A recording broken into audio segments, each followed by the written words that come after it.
সেই সকালটা ছিল আমার কাছে একটি বেস্ট সকাল। সত্যি বলতে জীবনে যা কিছু হারিয়েছি সেটা নিয়ে তুমি আর আক্ষেপ করতে চাই না, আর যা পেতে চলেছি সেটাকে আমি আর হারাতে চাই না।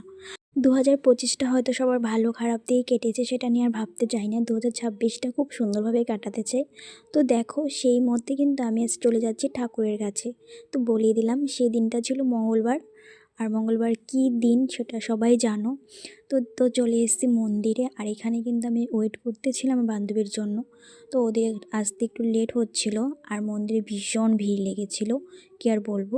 তারপর দেখো, এই তো ওরা দুজন চলে এসেছে, আর ওদের ভিডিও করছিলাম বলে ওরা কিন্তু মুখে হাত রেখেছিল। তো দেখতেই পারছো, সত্যি রাগও হচ্ছিলো, অনেকটা লেট করেছে। জানো তো, মন্দিরে গিয়ে পুজো দেওয়া সেরকমভাবে আমি কোনো দিনই দেইনি।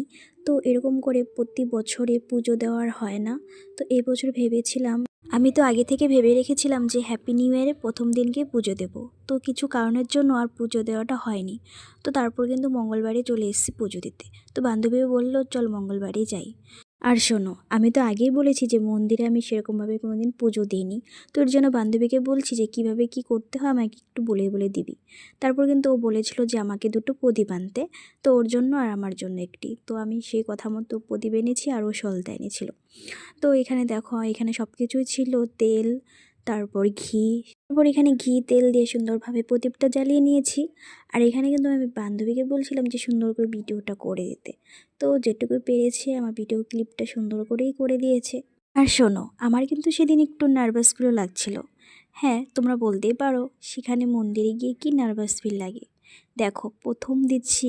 আমি তো তোমাদেরকে আগেই বলছি যে আমি মন্দিরে সেরকমভাবে কোনো দিন পুজো দেইনি। তো এর জন্য কিন্তু একটু নার্ভাস ফিল লাগছিল। আর আমাকে দেখে আর আমার মুখ দেখে হয়তো তোমরা বুঝতেই পারছো। এরপর পুজো দেওয়ার জন্য প্রসাদ নিয়ে এসেছি, সেগুলো নিয়ে পুজো দিতে যাচ্ছি। তারপর ঠাকুরের সামনে সুন্দর করে আরতি করে প্রদীপটা থালাতে রেখেছিলাম। এখানে পুরোহিত মশাই পুজো করছিল, পুরোহিত মশাইয়ের হাতে প্রসাদগুলো দিয়েছিলাম। তারপর পুজো দেওয়ার পর আমাদের সবার হাতে প্রসাদ দিয়েছিল। প্রসাদ খেয়ে তারপর আমাদের পুজোর প্রসাদ নিয়ে আমাদের পুজো শেষ করে তারপর কিন্তু বাড়ির জন্য রওনা দিলাম। তো ভিডিওটাই পর্যন্ত, বাই সবাইকে।